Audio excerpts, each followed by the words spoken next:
बोलिए बंदी छोर सत साहेब कबीर की जय। संत समाज की जय। भक्तजनों की जय। साहेब बंदगी, साहेब बंदगी, साहेब बंदगी। सदगुरु कबीर बीजक साखी प्रकरण साखी 248। बाजन दे भजंत्री तू कल जलकुपु ही मत छेर। तुझे बिरानी क्या परी, तू अपने आप निवेर।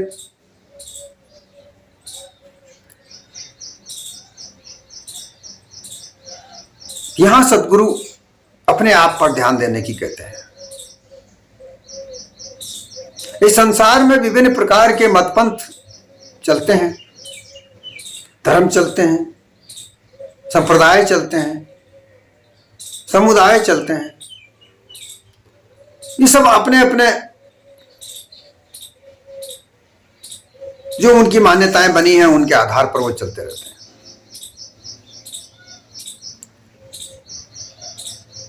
यहां ये बात सामने आती है कि जो जैसा करते हैं वो वैसा ही फल को प्राप्त करते हैं। तुम्हें उससे क्या। ये बात उन लोगों से ज्यादातर कही गई है, ये उन्हें समझना चाहिए कि जो एक देश दूसरे की बुराई देखते फिरते हैं और भिड़ जाते हैं। यहां बुराई करने से बुराई करने वाला बुरा हो जाता है।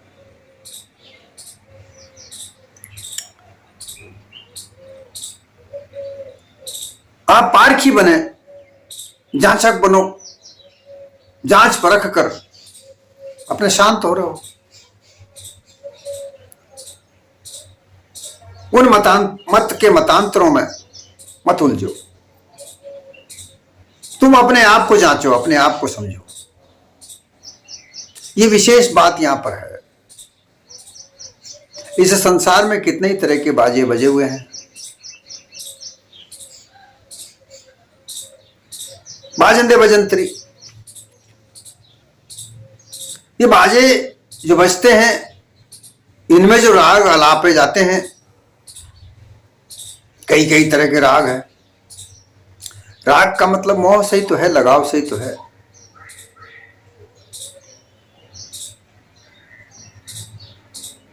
यहां बाजंदे भजंत्री अर्थात जो बाजे बज रहे हैं जिसमें वो राग निकल रही है, धुन निकल रही है, उन धुनों को बजने दो, चलने दो। तू जल कुकू ही मत छेर। जल कुकू ही एक चिड़िया होती है जो जल के आसपास रहती है। जहां तालाब होते हैं, नदी होते हैं, वहां पर वो अपना राग अलापती रहती है। वो अकेली होती है तो ही बोलती है, तो उसे क्यों छेड़े, बोलने दो उसको। इसी तरीके से यहां संसार में भी कई तरह के बाजे बजाने वाले लोग हैं। उन बाजों में कई तरह के रागों को अलापने वाले लोग हैं।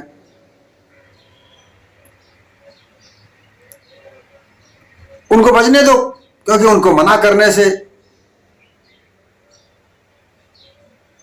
बुराई हमारे सामने आती है। जो मना करता है, क्योंकि वो तो उनकी धुन में मजा रहे हैं, मस्ती में मजा रहे हैं। और आजकल तो बहुत भारी ये बीमारी लगी हुई है। डीजे जगह जगह, हर जगह डीजे बजते हैं, कान फाड़ संगीत सुनाया जाता है, जबकि सरकार इसके लिए व्यवस्था की जाती है कि ये नहीं बजें, परंतु फिर भी वो बजते हैं। अंधाधुंध जो साउंड न्यूसेंस होता है उसका कोई रोक टोक नहीं। तो अब वो बजने दें।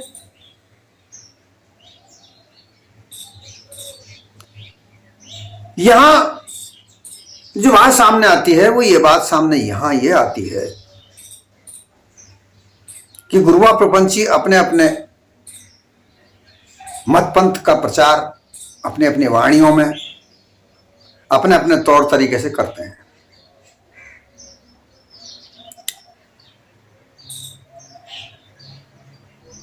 अब उन्हें करने के लिए रोका नहीं जा सकता,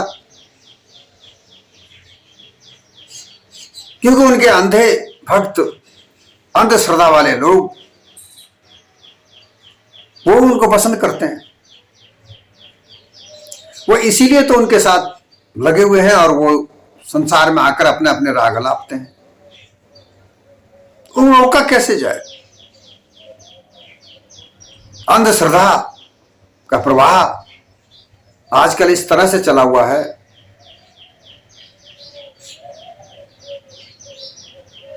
कि इसे सब सपोर्ट कर रहे हैं, क्योंकि उस अंधश्रद्धा में एक बहुत बड़ा व्यापार खड़ा हो गया है।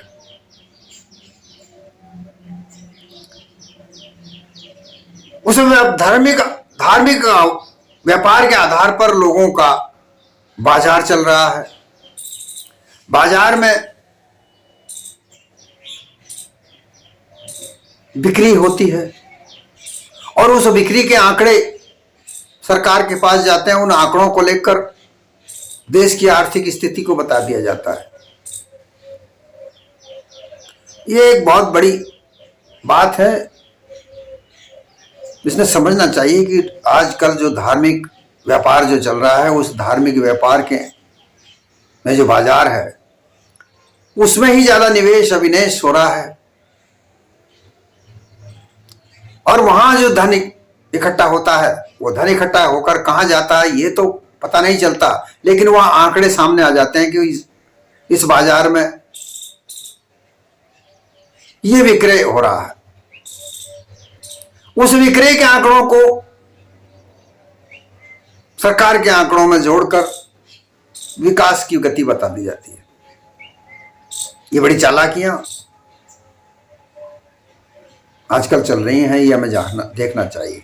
और जगह कहीं के आंकड़े नजर नहीं आते, क्योंकि बाजार धर्म के व्यापार में ज्यादा चल रहा है।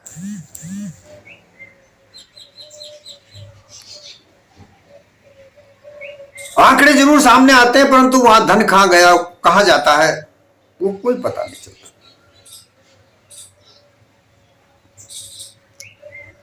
तो अब इसका क्या किया जाए? सरकारें समझ लेती हैं कि बाजंदे बजंतरी जैसा ये जो धर्म का ही व्यापार चलता है तो चलने दो, इसी में हमारा फायदा है। वोट देने वाले लोग तो वहीं से मिलेंगे, इसलिए वो भी कह देते भाई भाई ऐसा चलने दो, इसको बढ़ावा दो, खूब बढ़ावा दो।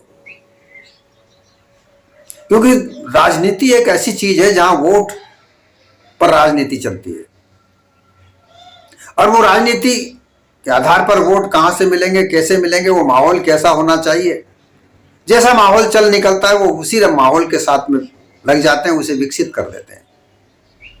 ये राजनेताओं की जो नेता होते हैं, जो राजनीति करते हैं, जिन्होंने राजनीति को व्यापार बना रखा है, ऐसे लोग भी इसको बढ़ावा देते हैं कि जहां जैसा, और उसको संस्कृति नाम दे दिया जाता है। ये राजनेता किसी प्रकार के कोई अन्वेषक या जांचक नहीं है, ये भी अंधश्रद्धा के लोग हैं और अंधश्रद्धा को बढ़ावा देते हैं, क्योंकि वहां से उनको वोट मिलता है।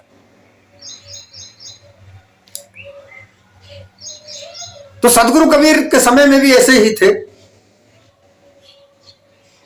उस समय दिल्ली पर राज था बादशाह का, जो बादशाह था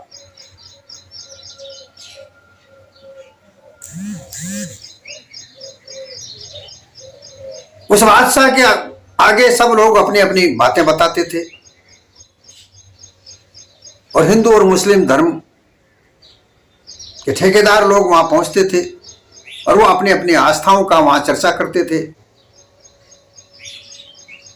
और उसी चर्चा को लेकर वो वैसा ही माहौल को तैयार करता था। वहां ये बात गलत है कि वो मुसलमान को ही सहयोग करता था। उसने हिंदुओं को भी बढ़ावा दिया, मुसलमानों को भी बढ़ावा दिया, यहूदियों को भी बढ़ावा दिया, ईसाइयों को भी बढ़ावा दिया, सबको उसने बढ़ावा दिया। और विशेष तौर दो का झगड़ा था, मुस्लिम और हिंदुओं का झगड़ा था, और उसी झगड़े को लेकर सदगुरु कबीर ने अपनी वाणियों को कहा।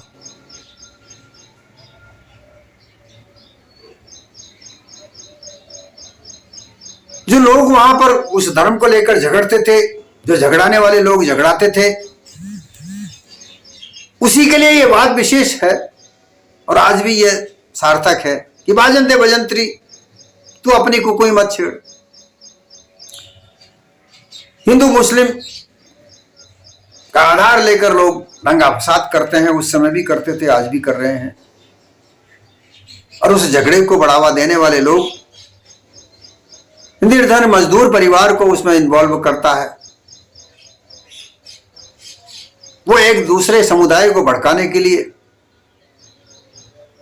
तरह तरह के हथकंडे अपनाता है।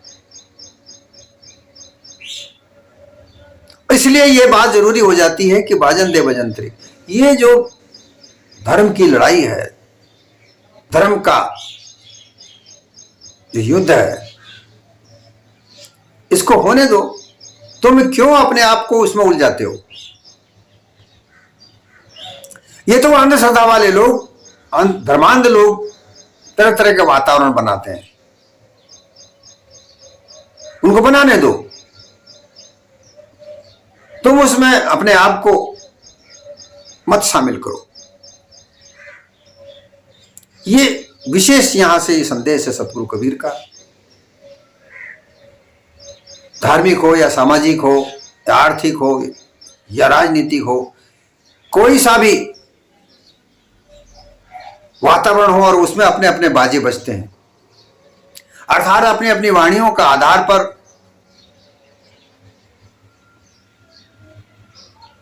वहां राग आलापे जाते हैं। नेता आते हैं, अपने अपने आधार पर वहां भाषण देते हैं। धार्मिक नेता आते हैं, वो धर्म के नाम पर वहां पर उद्बोधन देते हैं। महात्मा लोग आते हैं, योगी ज्ञानी भक्त, वो प्रवचन करते हैं। सामाजिक लोग समाज को सुधारने का, समाज को अपने अपने आधार पर आगे बढ़ाने का तथ्य सामने रखते हैं। तो सब अपने अपने मुनाफे के लिए बात करते हैं, उनका मुनाफा कैसे हो ये ध्यान रखते हैं। क्योंकि ये व्यापार इतना खतरनाक हो चुका है, इसमें मानवता कहीं भी नजर नहीं आती। मानवता से अलग हटकर अलग अलग मान्यताएं बना रखी हैं। मुझे लोग मिलते हैं, वो जो भी बात कहते हैं उनमें कहीं भी मानवता नजर नहीं आती। पिछली बार मैंने कहा कि बड़े बड़े विद्वान पढ़े लिखे लोग, कोई ईश्वर है, कोई तो है संसार को चलाने वाला, इस मान्यता पर फंसे पड़े हैं, वहां से निकलते ही नहीं। वो चमत्कारी बातें करके चमत्कार को बढ़ावा देते हैं। हमने फला जगह ऐसा देखा, फला मंदिर में वो बाबा ऐसा करता है।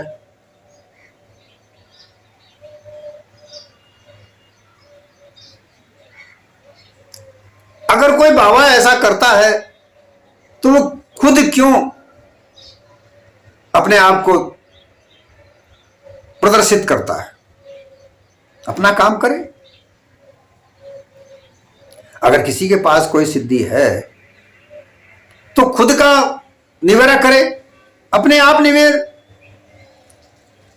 अगर वो बाबा अपनी सिद्धियों का बाजा बजाता है, प्रदर्शन करता है, तो कहीं ना कहीं उसका स्वार्थ वहां पर है। अन्यथा उस स्वार्थ का प्रदर्शन करने की क्या आवश्यकता है? वो अपना काम करे, मस्त रहे। लेकिन क्यों कर रहा है इसका विचार लोग नहीं करते और उसके पास जाते हैं और वहां उसका धन का अंबार लगा देते हैं।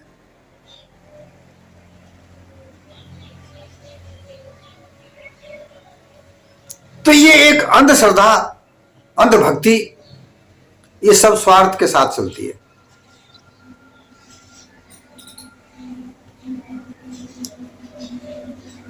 ज्ञानी लोग ब्रह्मज्ञान का प्रचार करते हैं, उस ब्रह्मज्ञान का तरह तरह का सिद्धांत का निर्माण करके, तरह तरह की वाणियों की रचना करके इसे संसार में फैलाते हैं। क्या आवश्यकता पड़ी?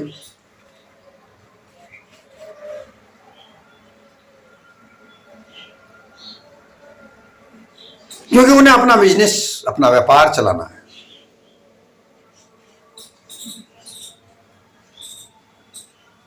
मठाधीश बनकर शिष्य प्रशिष्य शाखाओं को खोलकर उनका व्यवसाय चलाना है। कितनी कितनी संपत्तियां उन मठों में इकट्ठा होती हैं कि उन संपत्तियों को लेकर वहां के सेवकों में भ्रांत होती है, लड़ाई होती है, झगड़े होते हैं, मर्डर हो जाते हैं, कत्ल कर देते हैं। क्यों?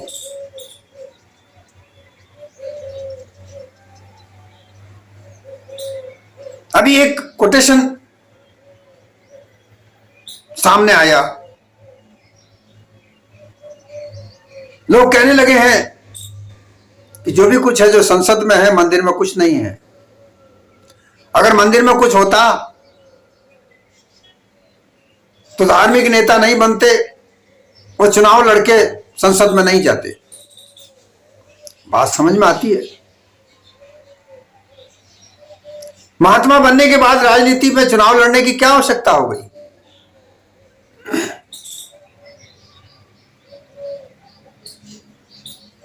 और फिर लोग गलत मान्यताओं को सच्ची साबित करना चाहते हैं। लोगों को ऐसा भ्रम में डाल रखा है कि धर्म राजनीति एक ही है, युगों युगों से चली आ रही।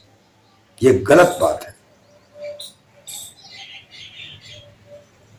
जब राजा महाराजाओं के राज थे तो वहां धर्म नीति अलग थी, राजनीति अलग थी।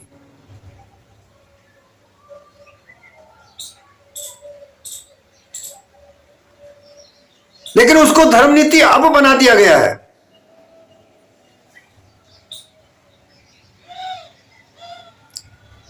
क्योंकि लोगों का आस्था धर्म पर है, अपने अपने समुदायों पर है, और उसी का फायदा इन नेताओं ने, जो अपने आप को चुनाव जीत कर जाना चाहते हैं, संसद में जाना चाहते हैं, उन लोगों ने उस बात को पकड़ा और उसी का ही व्यवहार बना दिया और उसी का ही सारा वातावरण बना दिया।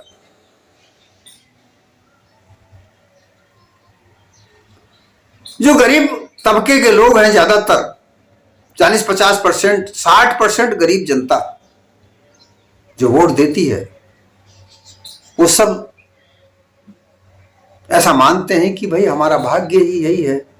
क्योंकि उनको ऐसा दिमाग में पूर्वाग्रह भर दिया गया है कि वो ऐसा मानने लगते हैं, मानते हैं, निकलता ही नहीं उनके दिमाग में से कि भाई हमारे पूर्व पिछले जन्मों के कर्म हमारे ऐसे हैं जो हमको मजदूरी करनी पड़ रही है, हमको खाना दाना नहीं मिलता, रहने को अच्छा कपड़ा नहीं मिलता,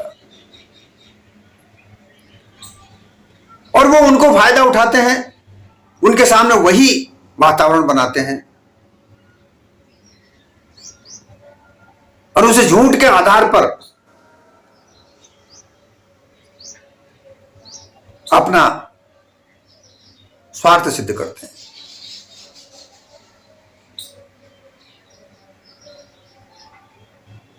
और जो जागरूक लोग हैं, जो ये जानते हैं कि ये गलत हो रहा है, लेकिन वो अभी नहीं बोलते, वो कह देते हैं कि बाजन दे बजंतरी, तू अपने आप निवेड़, तू इनमें मत उलझे, ये तो इनका तो ऐसा ही कार्य है, ये नहीं बचेंगे। वास्तविक बात यह है कि लोभ लालच का इतना पसारा हो रहा है,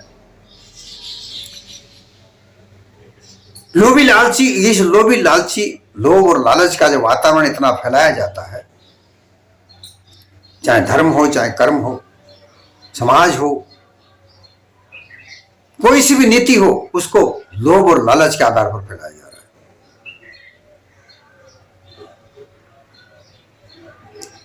हर जगह जहां देखो वहां लाभ है, लालच है।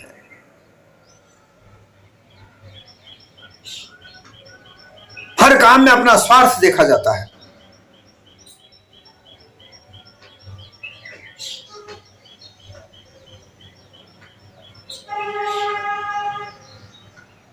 लोग अच्छे अच्छे पदों पर कार्य करते हैं, उनकी अच्छी अच्छी खासी तनख्वाह है, इनकम टैक्स देते हैं,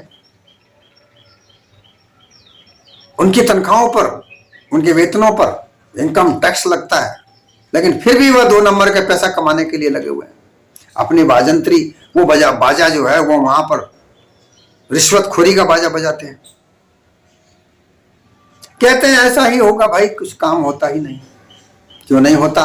क्या तुम्हें तनख्वाह नहीं मिलती?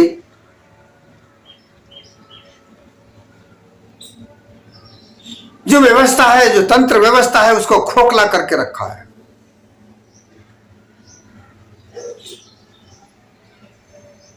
न्याय नहीं मिल पाता।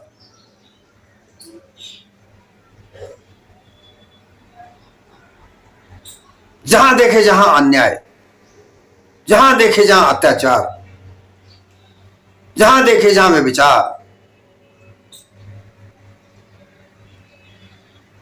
तो ये जो बाजा बज रहा है, अनुमान कल्पना का, मिथ्या मानिंदियों का जो बाजा बज रहा है, ये स्वार्थी लोग, लोभी लालची लोग कहते हैं कि बजने दे भाई, तू जल कुकुई मत छेड़। जल की कुकू ही एकांत में अपना बाजा बजाती है, वो अकेले में बोलती है। तो जो सत्य पर चलने वाले लोग हैं, जो पारखी लोग हैं, यथार्थ बात करते हैं, वो इक्का दुक्का ही कहीं मिलते हैं। उनको मना कर दिया जाता है कि तुम अपनी बातों को मत छेड़ो, तुम तो ये जैसा चल रहा है वैसा चलने दो, इनके साथ रहो।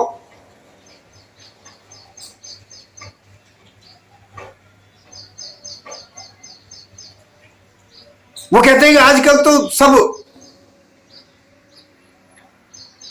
मत का जमाना है।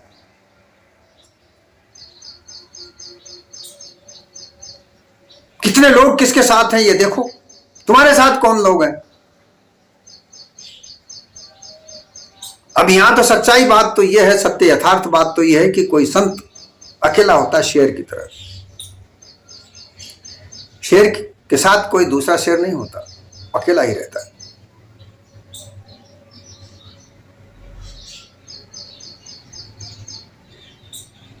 सिंगों के नहीं लेहड़े, सिंगों के लेहड़े नहीं होते, जैसे गाडर बकरा बकरी लेहड़े होते ना, ऐसे लेहड़े नहीं होते, सिंह अकेला होता है। सिंगों के नहीं लेहड़े, हंसों की नहीं कतार। हंस भी कोई कतार में नहीं चलते, जैसे पक्षी चलते हैं ऊपर आसमान में, देखें उड़ते हुए, जो कई कई झुंडों में पक्षी उड़ के जाते हैं। हीरों की नहीं ओबरी, हीरों की ओबरियां नहीं होती, मतलब कोई भंडार नहीं भरे होते हीरों के, हीरे भी बहुत कम नजर आते हैं। और संत न चले जमात, तो संत होते हैं, जो वास्तविक रूप से संत होते हैं, वो अकेले ही रहते हैं। वो बहुमत का नहीं देखते कि बहुमत मेरे साथ है या नहीं,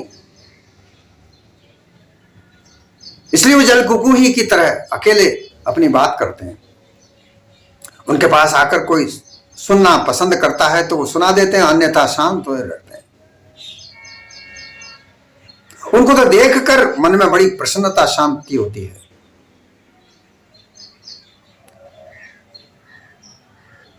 क्योंकि उनके तन मन वचन सब निर्मल होते हैं, विकार उनमें है ही नहीं। ऐसे लोग बिरला मिलते हैं, लेकिन जब वो बोलते हैं तो उनको बंद कर दिया जाता है कि तुम यहां बहुमत में मत बोलो भाई, यहां आजकल बहुमत का जमाना है। और बहुमत कहां जा रहा है, बहुमत कैसे बनाया जा रहा है, मिथ्या मानिंदियों के साथ में बहुमत को कैसे जोड़ा जा रहा है, ये एक व्यवसाय बन गया है। इसलिए सदगुरु कबीर ने यहां चेताया, सबको चेताया।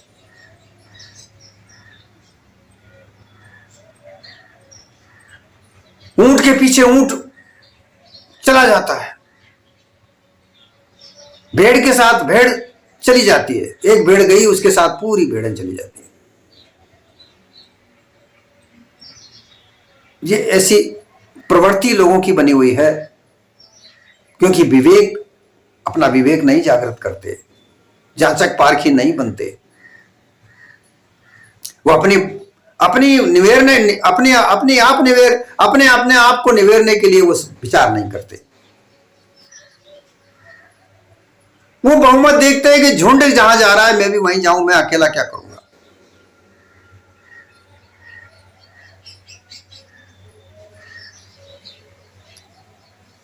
सरकार कई प्रकार की योजनाएं निकालती है,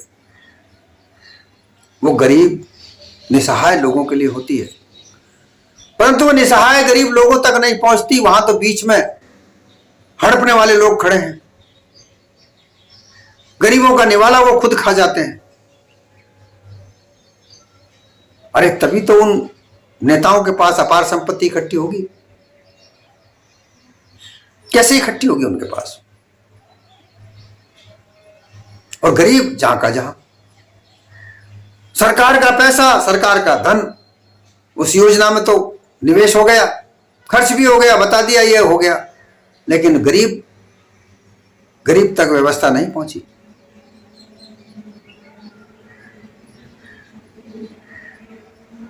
तो वहां उस व्यवस्था को प्रबंधन करने वाले लोग यही कहते नजर आते हैं, बाजन दे बजंत्री, और जैसा चल रहा है वैसा चलने दो भाई, हम क्या कर सकते हैं।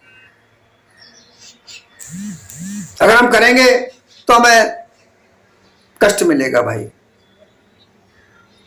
जो नौकर वहां के जो प्रतिनिधि बनाए जाते हैं वो खुद अपने आप को धोखा देते हैं, वो अपने आप का ना निवारा नहीं करते, वो उस धोखे के साथ रहते हैं, क्योंकि उनको भी वहां लालच है, उनको भी वहां लोभ है।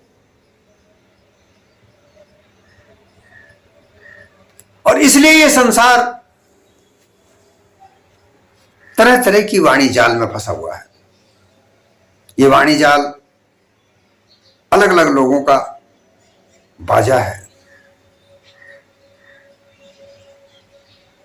और बाजा बजाने वाला तो ये चेतन स्वरूप जीव है, इससे ये बाजा बज रहा है। ये मुंह से जो शब्द निकलते हैं, राग निकलता है, ये सब चेतन स्वरूप जीव न हो तो यह देह किसी भी प्रकार की कार्य नहीं कर सकती, मृतक होकर पड़ी रहेगी। तो यहां एक बात सामने आती है कि चेतन जीव ये देह में है जब तक सब कुछ है, तो तुम अपने आप को समझो, अपने आप का रूप स्वरूप पहचानो कि तुम चेतन स्वरूप जीव ज्ञानाकार, और अपनी भूल में भूले हुए हर जगह कहते हो कि बाजन दे बजंती में हमें क्या करना है। ऐसा कहकर अपनी जवाबदारियों से, जिम्मेदारियों से दूर हट जाते हो। अन्याय का विरोध करने वाला नहीं खड़ा होगा तो अन्याय तो होता है। मिथ्या मानिंदियों का विरोध नहीं करोगे तो मिथ्या मानिंदी तो फैलती चली जाएंगी। धर्म का व्यवसाय की जागृति नहीं होगी तो धर्म का व्यवसाय तो चलता रहेगा।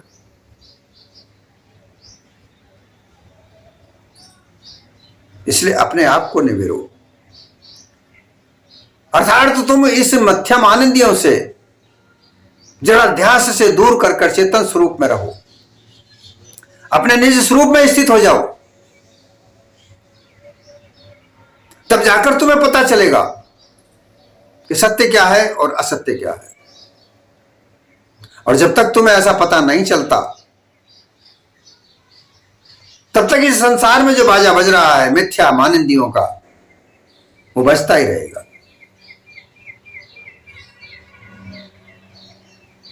जलकुकुही की तरह तुम्हें यदा कदा अपनी वाणी को बोलना पड़ेगा। यदा कदा ही नहीं, हमेशा बोलता रहना पड़ेगा। अगर ऐसा नहीं होता तो संसार में विभिन्न प्रकार के आविष्कार नहीं होते। उन आविष्कार करने वाले वैज्ञानिकों ने किसी की परवाह न करी। जो मान्यताएं थी उनको खंडित करके अपनी खुद की स्थापना की। जो आज मानवता के लिए वरदान सिद्ध हुई। तो ये ध्यान रखना चाहिए कि संसार में जो मान्यताएं बनी हुई हैं, जो धारा प्रवाह है, उसमें क्या सत्य है क्या असत्य है, इसकी जांच परख करना हमें आवश्यक हो जाता है। और जो मिथ्या है, जो सत्य है, उसका निर्धारण करना भी आवश्यक हो जाता है। इसी से अपने आप की पहचान होगी, इसी से अपने आप से मिलोगे। अन्यथा ये धारा प्रवाह बह रहा है, तुम भी बहते चले जाओ।